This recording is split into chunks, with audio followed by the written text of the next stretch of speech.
नमस्कार दोस्तों, देखिए इधर पुल बन रहा था। इधर नया नया जो दिखाया था, इधर ही से मसाला बन के जा रहा था। देखिए इधर पीछे लगा है, इधर से जो है, इधर से ऊपर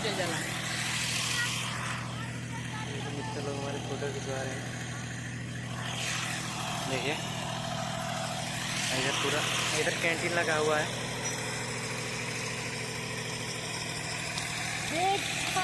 ये दिखाते हैं ऊपर का माहौल।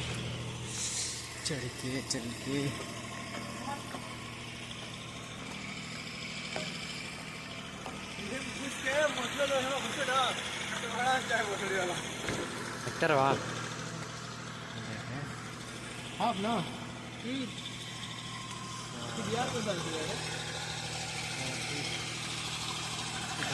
नजारा, हमारी साइकिल इधर है।